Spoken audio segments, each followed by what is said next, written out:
بسم الله الرحمن الرحيم. الحمد لله وحده والصلاة والسلام على من لا نبي بعده. أما بعد، أعوذ بالله من الشيطان الرجيم. بسم الله الرحمن الرحيم.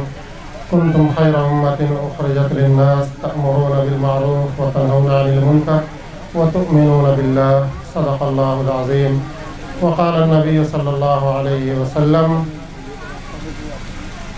ما من رجل يكون في قوم يعمل فيهم بالمعاصي يقدرون على أن يغيروا عليه ولا يغيرون إلا أصابهم الله بعقاب قبل أن تموتوا. وقال النبي صلى الله أو كما قال عليه الصلاة والسلام. حضرات، ابھی تک جتنے حضرات آئے، جتنے علماء اکرام نے آپ کے سامنے بیانات کیے، ان تمام علماء اکرام نے ہمارے بیچ کی، ہمارے اندر کی جتنی خرابیاں تھیں وہ انہوں نے اجاگر کیا. جیسے ایک ڈاکٹر کے پاس جاتے ہیں تو وہ ہمیں جانچ لکھتا ہے، الٹرا ساؤنڈ کرانے کے لیے کہتا ہے. تو یہ تمام حضرات آئے اور ان لوگوں نے ہمارے اندر کی خرابیوں کو، بیماریوں کو اجاگر کیا، ظاہر کیا کہ ہمارے اندر یہ خرابیاں ہیں جس کی وجہ سے یہ پریشانیاں اور دقتیں ہو رہی ہیں. میرے بھائیوں، بزرگوں اور دوستوں، صرف خرابیوں کو اجاگر کرنا مقصد نہیں ہے، بلکہ اس پر ڈاکٹر کو متعین کرنا بھی ضروری ہے. اس لیے ڈاکٹر کو متعین کرنے کے لیے میں آپ کے بیچ حاضر ہوں، تاکہ ڈاکٹر کی تعین کر دی جائے اور پھر وہ ڈاکٹر آپ کا علاج کرے. اور ڈاکٹر میں دو طرح کے ڈاکٹر ہوں گے، ایک سرجن ہوتے ہیں اور ایک فزیشین ہوتے ہیں. تو میں بھی چاہوں گا کہ دو طرح کے ڈاکٹروں کا انتخاب کر دوں.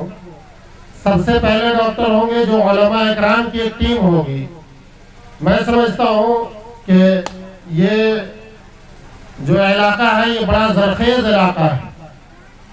یہاں ہم سے جتنے علماء ہیں، ہم سے بڑے علماء، میں ان سب میں چھوٹا ہوں، میں متعلم کی حیثیت سے ہوں. ان سب کے بیچ میں بڑے ادب و احترام کے ساتھ میں گزارش کرتا ہوں ان تمام علماء اکرام سے. ان کے چند نام آئے ہیں جو تقریباً 18 ہیں، جس میں امام صاحب کا بھی نام ہے، مفتی قمر عالم صاحب. ان تمام علماء اکرام سے میں گزارش کروں گا، بڑی ادب و احترام کے ساتھ گزارش کروں گا کہ علماء اکرام ادھر ایک طرف تشریف لائیں. جتنے علماء، مقامی علماء اکرام ہیں، ایک طرف تشریف لائیں. انشاءاللہ ان سے تھوڑی دیر بات ہوگی، 2 منٹ تشریف لے آئیں.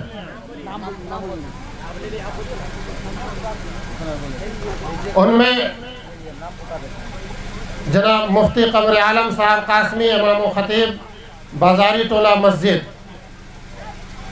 نمبر 2 میں ہے مولانا اشرف السعدی، سابق امام و خطیب، سنہرا لاکر مرکز، سہنولہ مرکز. نمبر 3 میں ہے قاری برکت اللہ صاحب، مدرس مدرسہ حسینیہ، سہنولہ پکڑی. نمبر 4 ہے مفتی سرتاج عالم صاحب قاسمی، صدر مدرس مدرسہ حسینیہ، سہنولہ پکڑی. نمبر 5 میں ہے حاجی منظر عالم صاحب، سرپرست مدرسہ حسینیہ، سہنولہ پکڑی. نمبر 6 حافظ مستفیض صاحب، محتمم مدرسہ تدریس القرآن، سہنولہ پکڑی. نمبر 8 مولانا توحید صاحب رحمانی، امام و خطیب، جامع مسجد، انروا بازار. نمبر 9 حافظ شفیع اللہ صاحب، مدرس مدرسہ کھمیا انروا. نمبر 10 حافظ عبدالجبار صاحب، امام پچروکھی مسجد. نمبر 10 مولانا مجاہد صاحب، امام پچروکھیا ٹولہ. نمبر شرعیہ ٹولہ یا پچروکھیا ٹولہ ہے، اچھا چپریا ٹولہ. نمبر 12 مولانا انیس العظم صاحب، امام تھکہا مسجد. مولانا دلشاد صاحب ندوی، امام و خطیب، جامع مسجد ڈھوما ٹانڈ. نمبر 14 مولانا غیاث الدین صاحب، مدرس مدرسہ حسینیہ، سہنولہ پکڑی.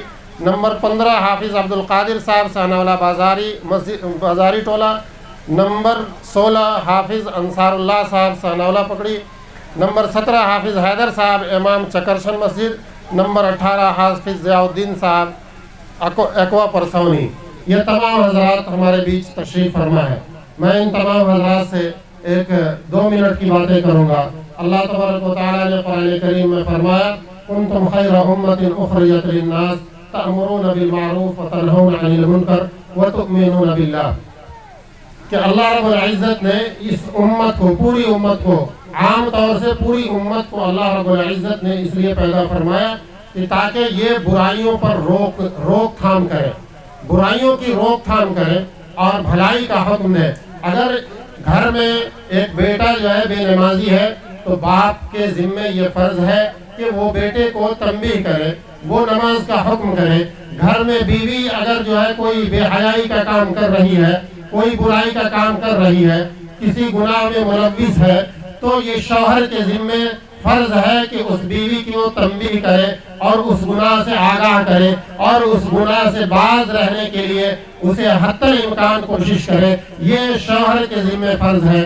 اسی طرح سے ہر ایک کے ذمے جو اس کے ماتحت ہے، ماتحتوں کے لیے اللہ تبارک و تعالیٰ نے یہ فرض قرار دیا کہ اگر کوئی گناہ تم دیکھو تو فوری طور پر اس پر روک تھام کرو.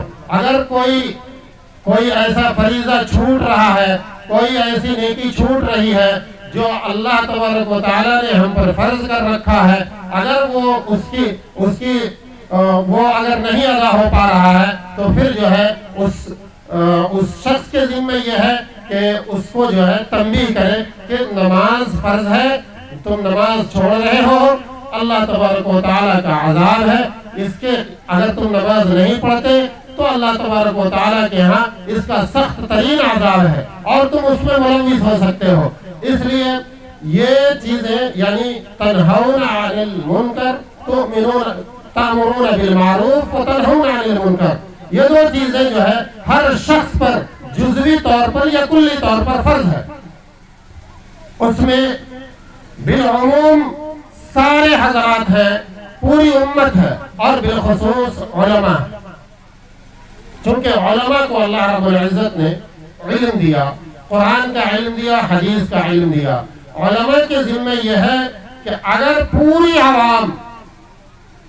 عوام جہاں تک آپ کی رسائی ہو، جہاں کہیں بھی آپ دیکھیں، جہاں کہیں بھی آپ سنیں کہ غلط ہو رہا ہے، یہ آپ کا دینی فریضہ ہے کہ آپ اپنی عوام کو روکنے کی کوشش کریں. روکنے کی 3 تدابیر ہیں. اللہ کے رسول صلی اللہ علیہ وسلم نے فرمایا کہ 3 تدبیریں ہیں، 3 درجے ہیں. سب سے پہلا درجہ یہ ہے کہ انسان اسے طاقت سے روکے، انسان اس کو طاقت کا استعمال کر کے روکے. اگر اس کی طاقت وہاں چلتی ہو تو پھر وہاں بات پر اکتفا کرنا اس فریضے کی ادائیگی نہیں ہو سکتی ہے. اگر کسی شخص کے پاس طاقت ہے کہ ہم اس گناہ کو طاقت سے روک سکتے ہیں، پھر وہ بات سے کام لے رہا ہے تو پھر اس فریضے کی ادائیگی نہیں ہو سکتی. نمبر 2 یعنی دوسرا اسٹیج یہ ہے کہ طاقت تو نہیں ہے روکنے کی، لیکن ہاں یہ ہے کہ ہم اسے بات سے منع کر سکتے ہیں. تو پھر وہاں پر یہ ہے کہ وہ بات سے کم منع کرے، کہے، علی الاعلان کہے کہ نہیں یہ غلط ہے، ایسا نہیں ہونا چاہیے، اللہ سے ڈرو لوگوں، اور جو ہے قبر کے عذاب سے ڈرو، اس کا انجام برا ہوگا، اللہ ناراض ہوگا، آخرت میں اس کا بہت برا حشر ہوگا. یہ تمام چیزیں جو ہے لوگوں کے سامنے لائی جائے، یہ بات سے روکنا ہے. اور سب سے آخری درجہ اور ایمان کا آخری درجہ ہے وہ یہ ہے کہ ہم طاقت سے بھی نہیں روک سکتے، اور ہم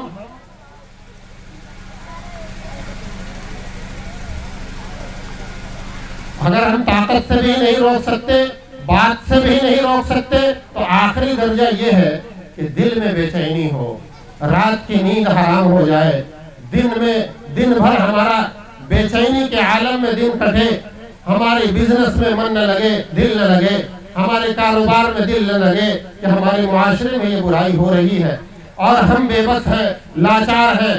دل سے برا جانے، اللہ سے دعا کرے کہ اللہ اس قوم کو ہدایت دے دے، یہ آخری درجہ ہے ایمان کا. اس کے بعد اللہ کے رسول صلی اللہ علیہ وسلم نے فرمایا کہ رائی کے دانے کے برابر بھی اس کے بعد ایمان کا درجہ نہیں ہے. یعنی جس کے دل میں یہ کڑھن بھی پیدا نہ ہو, آرکیسٹرا باراتوں میں دیکھ کر کے اس کے دل میں یہ کڑھن بھی پیدا نہ ہو, تو وہ یہ سمجھ لے کہ اب ہمارا ایمان کا خیر نہیں ہے. میرے بھائی بزرگ اور دوستو, ان باتوں سے سمجھانا یہ مقصد ہے کہ یہ علماء کرام کی جو صفحے ہیں یہ صفحے پہلے درجے کے لیے ہیں.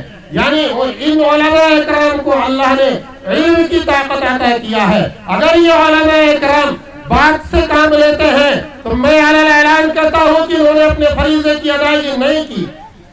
انہیں اپنے علم کی طاقت کا استعمال کرنا ہوگا. اگر عوام میں کھلا برائی ہو رہی ہے, اعلان برائی ہو رہی ہے, اجتماعی طور پر برائی ہو رہی ہے, تو ان علماء کرام کی ذمہ داری ہے. اللہ نے انہیں علم عطا کیا, قرآن عطا کیا, حدیث عطا کیا, اسوہ نبی اکرم صلی اللہ علیہ وسلم عطا کیا. ہر چیز کو صاف کھول کر کے بیان کر دیا. ابھی یہ اگر چاہیں کہ ان برائیوں کی روک تھام ہم زبان سے کریں, دل میں برا سمجھ کر کے کریں, تو ان کی فرض کی ادائیگی نہیں ہو سکتی ہے.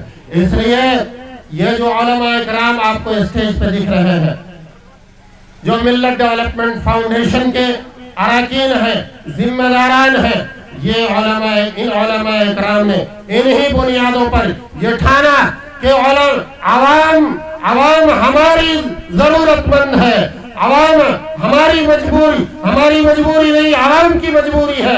عوام مجبور ہو کر کے ہمارے ساتھ, ہمارے قدم سے قدم ملا کر کے چلنے کے لیے مجبور ہوگی, اگرچہ ہم صحیح راستے پہ آ جائیں. بتائیں کہ اگر امام صاحب کہہ دیں, اعلان کر دیں مسجد میں کہ بھائی کان کھول کر کے آپ لوگ سن لیجئے, جمعہ میں اعلان کر دیں کہ جن حضرات کے گھر میں اگر شادی ہو رہی ہے, جہیز کا لین دین ہوا ہے, لڑکی والوں سے بطور جہیز کچھ بھی لیا گیا ہو, اگر بارات جا رہی ہے, گھر میں ناچ گانا ہے, آرکیسٹرا ہے, تو یاد رکھیے میں نہ نکاح پڑھاؤں گا نہ کسی دوسرے مولوی کو وہاں آنے دوں گا. اگر ہر شخص, ہر مسجد کا امام اگر یہ تہیہ کر لے, ارادہ کر لے, اگر ہر نکاح پر آنے والا عالم دین اس بات کا ارادہ کر لے, تو بتائیے قوم کہاں جائے گی؟ قوم لائن پہ آئے گی نہ آئے گی؟ آج ہم نے خاموشی اختیار کی, اس لیے یہ عوام منمانی زندگی گزارنے لگی.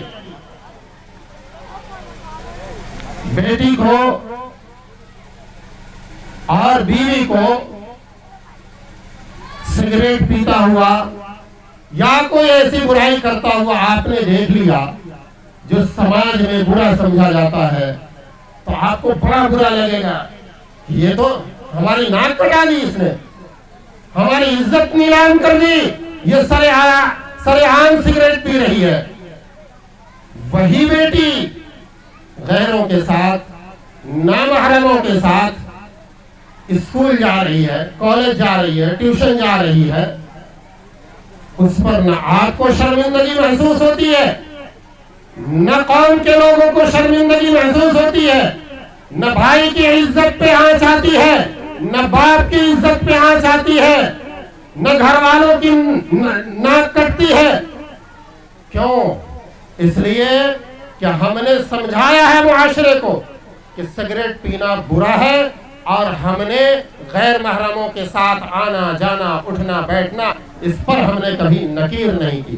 پتہ یہ چلا, اس کا انجام یہ ہوا کہ اس بات سے یہ بات سامنے آتی ہے, ظاہر ہوتی ہے کہ جس بات پر نکیر نہ کیا جائے, جس بات کی برائی بیان نہ کی جائے, عوام اس کی عادی ہو جاتی ہے, اور پھر وہ عوام میں اس چیز کو برا نہیں سمجھا جاتا.